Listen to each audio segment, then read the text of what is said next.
हरे कृष्णा। आषाढ़ मास की प्रातःकाल बेला में आप सबका स्वागत है। इस समय हम श्रवण कर रहे हैं आषाढ़ मास की सुंदर पौराणिक कथाओं का। जीवन में अनेक समस्याएं और उतार चढ़ाव आते रहते हैं, ये प्रकृति का स्वभाव है और इन विषम परिस्थितियों में मनुष्य कभी सुख का तो कभी दुख का अनुभव करता है। ये नियम सबके लिए समान है, लेकिन मनुष्यों में भी बुद्धिमान मनुष्य वो है जो इन विषम परिस्थितियों का लाभ उठाए और कैसे उस समय में अधिक से अधिक भगवान श्री हरि का चिंतन और उनकी भक्ति करके अपने वास्तविक स्वरूप को जानने का प्रयास करके। अन्यथा जीवन की भाग दौड़ में किसको समय है आत्म प्रश्न पूछने का? क्या किसी के पास आज 1 मिनट का भी समय है कि वो जरा ठहर कर अपने आप से पूछे कि मैं कौन हूँ, मेरा कर्तव्य क्या है? क्या मेरी जिम्मेदारियां सिर्फ अपने परिवार तक सीमित है या मेरी अपनी आत्मा के लिए भी कोई जिम्मेदारी है? जब मन में ऐसे प्रश्न आते हैं तभी वो मनुष्य अपनी आध्यात्मिक यात्रा में आगे बढ़ता है। और जब हम भगवान की दिव्य कथाओं का श्रवण करते हैं उस समय में भी ऐसे प्रश्न अक्सर हमारे मन में आते हैं, जो कि हमें धीरे धीरे करके अपने अंतिम आध्यात्मिक गंतव्य की ओर लेकर जाते हैं। इसी विचार के साथ चलिए आज की आषाढ़ मास कथा आरंभ करते हैं। इस कथा श्रृंखला की पिछली कड़ी में हम सुन रहे थे राजा शंख की कथा। राजा शंख भगवान श्री विष्णु का प्रत्यक्ष दर्शन करना चाहते थे और इसलिए वे अपने संपूर्ण ऐश्वर्य और राजपाट को अपने पुत्र को सौंप देते हैं और फिर आ जाते हैं वन में तपस्या करने के लिए। लेकिन उससे पहले भगवान श्री विष्णु एक आकाशवाणी के माध्यम से राजा शंख को इस बात की सांत्वना देते हैं कि वे उन्हें प्रत्यक्ष दर्शन अवश्य देंगे, और वो भी वेंकटाचल पर्वत पर स्वर्णमुखी नदी के किनारे। और उसी समय ऋषि अगस्त्य भी वहां पर आएंगे और उन्हें भी मैं दर्शन दूंगा। भगवान से ऐसी सांत्वना प्राप्त करके राजा शंख पहुंच जाते हैं उस स्थान पर जिसे अंजनाचल भी कहा जाता है, और वहां पर जाकर अपनी तपस्या आरंभ करते हैं। कुछ ही समय में ऋषि अगस्त्य भी वहां पर आते हैं अपने शिष्य समूह के साथ, और फिर सभी लोग एक साथ बैठकर भगवान श्री हरि के कीर्तन में लीन हो जाते हैं। आइए अब आगे की कथा सुनते हैं। जगत के नाथ और परम भगवान श्री हरि के अंदर मन लगाकर उन्हीं की पूजा और स्तुति करते हुए उन सभी लोगों के 3 दिन व्यतीत हो गए। तीसरे दिन रात्रि में उन सबको नींद आ गई और फिर चौथे प्रहर में उत्तम सपना देखा। भगवान पुरुषोत्तम हाथों में शंख, चक्र और गदा धारण किए प्रसन्न मुख से वर देने के लिए खड़े हैं। उनके नेत्र खिले हुए हैं। भगवान की ये झांकी देखकर सभी प्रसन्नचित्त होकर उठ गए। बाहर कुटिया से निकलकर सबने स्वामी पुष्करिणी के पावन जल में विधि पूर्वक स्नान किया और उसके बाद प्रातः काल उचित समस्त कर्मों का अनुष्ठान करके भगवान विष्णु की आराधना करने लगे और फिर वे राजा के आश्रम पर आ गए। मार्ग में पक्षियों द्वारा ऐसे शुभ शकुन की सूचना मिली जो कि तत्काल कल्याण की प्राप्ति कराने वाला था। उस शकुन को देखकर सबको विश्वास हो गया कि भगवान का कृपा प्रसाद बस आज अवश्य ही मिलने वाला है। उसके बाद त्रिभुवन विधाता भगवान जनार्दन का पूजन किया और फिर पवित्र स्तोत्रों द्वारा उनका स्तवन किया। स्तुति के अंत में महर्षि अगस्त्य और राजा शंख भगवान के अष्टाक्षर मंत्र यानी ओम नमो नारायणाय इसका जप करने लगे। और इस प्रकार जगत के स्वामी श्री हरि में चित्त लगाए हुए उन महात्माओं के आगे एक महान अद्भुत तेज प्रकट हुआ, जो कोटि कोटि सूर्य, चंद्रमा और अग्नियों के तेज पुंज जैसा लग रहा था। उस तेज का दर्शन करके सबको बड़ा आश्चर्य हुआ। उन्होंने उसके अंदर परम आनंद विग्रह स्वरूप भगवान श्री नारायण का चिंतन किया, जो मन और वाणी के मार्ग से सर्वथा दूर है। अपने विख्यात ऐश्वर्य से सदैव प्रकाशित रहते हैं। सहस्त्र नेत्र, सहस्त्र भुजा और सहस्त्र चरणों से संयुक्त है। तपाए हुए सुवर्ण के समान दैदीप्यमान है, जो अपने वक्ष स्थल पर लक्ष्मी देवी को धारण करते हैं और कौस्तुभ मणि से सुशोभित रहते हैं, जिनका स्वरूप अचिंत्य है, जो अनादि और अनंत है। समस्त ब्रह्मांड को अपने आप में प्रकाशित करते हैं और सर्वत्र व्यापक है। उन्हीं भगवान जगन्नाथ को अपने सामने देखकर ऋषि अगस्त्य और राजा शंख आदि सभी मुनियों के मन में बड़ा हर्ष हुआ। सभी ने बार बार भगवान के चरणों में मस्तक झुकाया और उस समय लोक रक्षा के लिए सभी ओर भ्रमण करने वाले भगवान के तेज और बल से संपन्न ऐसे आयुध उनकी सेवा में उपस्थित हो गए।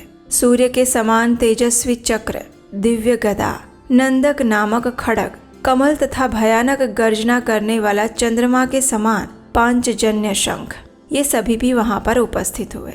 शंख ने अपनी ध्वनि से समस्त ब्रह्मांड को परिपूर्ण कर दिया। उस शंखनाद को सुनकर वशिष्ठ आदि मुनि, गंधर्व, नाग, किन्नर, विश्वक्सेन, गरुड़ और जय विजय आदि श्वेत द्वीप निवासी पार्षद भी उस स्थान पर आ गए। देव वृक्षों से उत्पन्न पारिजात इत्यादि फूलों की वहां पर अद्भुत वर्षा होने लगी। उसकी दिव्य सुगंध से सबका अंतःकरण आमोदित हो गया। भक्त वत्सल कमल नयन भगवान विष्णु को प्रसन्न चित्त देखकर सभी देवताओं और ऋषियों ने अनेक प्रकार के स्तोत्रों द्वारा भगवान का स्तवन किया। ब्रह्मा आदि देवताओं ने कहा, हे दया के सागर भगवान श्री विष्णु, आपकी जय हो। हे कमल नयन, समस्त लोगों को एकमात्र वर देने वाले भक्त अर्ति भंजन, आपकी जय हो। आप अनंत हैं, अविनाशी हैं, परम शांत हैं। मन और वाणी की आप तक पहुंच नहीं है। आपका स्वरूप विशुद्ध सच्चिदानंदमय है। आपको सम्यक रूप से कौन जानता है। विद्वान पुरुष आपको सूक्ष्म से भी अत्यंत सूक्ष्म, स्थूल से भी स्थूल, सबके भीतर विराजमान, प्रकृति से परे अच्युत पुरुष कहते हैं। वेदांत का सारभूत ब्रह्म आपका स्वरूप है। आप सबके अंदर और बाहर हैं। माया के अधीन रहने वाले देहाभिमानी पुरुषों में से कौन आपका वर्णन कर सकता है। आपका ये स्वरूप अत्यंत भयदायक है। इसे देखकर हम भय से उद्विग्न हो रहे हैं, इसलिए आप शांत रूप धारण कीजिए। ब्रह्मा आदि देवताओं के द्वारा भगवान की इस प्रकार स्तुति होने पर भगवान गरुड़ ध्वज ने उसी क्षण सौम्य रूप धारण कर लिया। उनका मुख अब चंद्रमंडल के समान शोभा पा रहा था। प्रचंड तेज अब शांत हो चुका था। श्री अंगों की श्याम कांति नील कमल दल के समान लग रही थी। उनके दिव्य शरीर पर सुनहरे रंग का पीताम्बर छवि पा रहा था। भगवान रत्नमय आभूषणों से विभूषित हो रहे थे। उनके चारों हाथ शंख, चक्र, गदा और पद्म से शोभायमान थे। भगवान लक्ष्मीपति के इस सुंदर मनोहर रूप को देखकर सभी लोगों ने बार बार प्रणाम किया।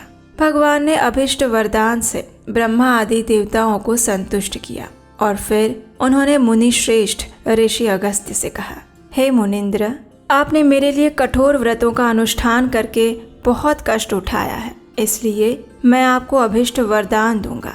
बताइए क्या चाहते हैं। भगवान लक्ष्मीपति का ये वचन सुनकर ऋषि अगस्त्य के संपूर्ण अंगों में रोमांच हो आया। वे भगवान को बार बार प्रणाम करके बोले, हे प्रभु, आपने जो मेरा इतना आदर किया, इसी से मैंने जो भी हवन किया है, जो तपस्या, स्वाध्याय और श्रवण किया है, वो सब कुछ सफल हो गया। हे भगवान, मैं तो आपको ढूंढ रहा था और आप मुझे ढूंढते हुए यहाँ पर आ गए।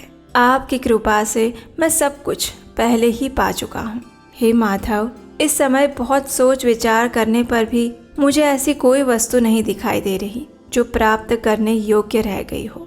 इसलिए आपके चरणार विंदों में निरंतर ऐसी ही भक्ति बनी रहे, ऐसी कृपा कीजिए। सुवर्ण मुखरी नदी के जल में स्नान करके जो लोग वेंकटाचल पर विराजमान आपका दर्शन करें, वे भोग और मोक्ष के भी भागी हो। हे भगवान, थोड़ी आयु वाले अज्ञानी मनुष्य व्रत, स्वाध्याय और कर्मों द्वारा आपका दर्शन नहीं कर सकते। इसलिए आप सभी के ऊपर कृपा करने के लिए सदैव इस पर्वत पर निवास कीजिए और सबको मनोवांछित वस्तु देने वाले बनिए। ये सुनकर भगवान ने कहा, हे ब्रह्मन, आपने जो प्रार्थना की है वो अवश्य पूर्ण होगी। आज से वैकुंठ नाम वाले इस पर्वत पर मैं सदैव निवास करूंगा। सुवर्ण मुखरी नदी के जल में स्नान करके अपने पाप पंक को धोकर जो लोग एकाग्र चित्त से इस वैकुंठ शैल पर मेरा दर्शन करेंगे, वे पुनरावृत्ति से रहित और केवल परम आनंद से प्रकाशमान मेरे वैकुंठ धाम को प्राप्त करेंगे। जो मनुष्य जिन कामनाओं की अपेक्षा से यहाँ पर आकर मेरा दर्शन करेंगे, वे उन कामनाओं को निसंदेह प्राप्त कर लेंगे। इस प्रकार ऋषि अगस्त्य से कहने के बाद भगवान विष्णु ने राजा शंख की ओर देखा और ब्रह्मा इत्यादि सभी देवता सुने वैसे कहा, हे राजन, मैं आपकी भक्ति से भी बहुत संतुष्ट हूँ। बताइए क्या मनोवांछित वर चाहिए आपको। ये सुनकर राजा शंख ने कहा, भगवान, आपके चरण कमलों की सेवा के सिवा दूसरा मैं कुछ भी नहीं मांगना चाहता हूँ। आपके भक्त जिस गति को प्राप्त करते हैं उसी उत्तम गति के लिए मैं भी याचना करता हूँ। ये सुनकर भगवान ने कहा, हे शंख, आपने जो कुछ भी मांगा है वो सब उसी रूप में प्राप्त होगा। मेरी सेवा में लगे रहने वाले कल्याणमय पुरुषों के लिए कौन सी वस्तु दुर्लभ हो सकती है। इस प्रकार कहकर भगवान वहां से अंतर ध्यान हो गए और इस कथा का समापन करते हुए ऋषि भारद्वाज ने अर्जुन से कहा, हे अर्जुन, ये वेंकटाचल का प्रभाव है जो मैंने तुम्हें बताया। इस पावन कथा को श्रवण करने मात्र से भी सभी मनुष्यों के पाप मुक्त हो जाते हैं। ब्रह्मांड में भगवान वेंकटेश्वर के समान दूसरा कोई देवता नहीं है और न होगा। वेंकटाचल के समान कोई तीर्थ स्थान ना हुआ है, न होगा, और स्वामी तीर्थ के समान सरोवर और कहीं नहीं है। जो मनुष्य प्रतिदिन प्रातः काल में उठकर भगवान वेंकटेश्वर का स्मरण करते हैं, मोक्ष उनके हाथ में रहता है। जो श्रेष्ठ मानव वेंकटाचल का महात्म्य सुनते हैं, उन्हें इस लोक और परलोक में भोग और मोक्ष दोनों प्राप्त हो जाते हैं। और यही थी हमारी आज की आषाढ़ मास की कथा। आशा है कि इस कथा का श्रवण करके आपने धन्यता का अनुभव किया होगा। आपकी आषाढ़ मास की तपस्या सफल हो रही होगी। भगवान वेंकटाचल आप सबके ऊपर आशीर्वाद प्रदान करें, यही कामना करते हुए अब दोबारा हम मिलेंगे कल प्रातःकाल इसी कथा श्रृंखला के एक नए अध्याय के साथ। हरे कृष्णा।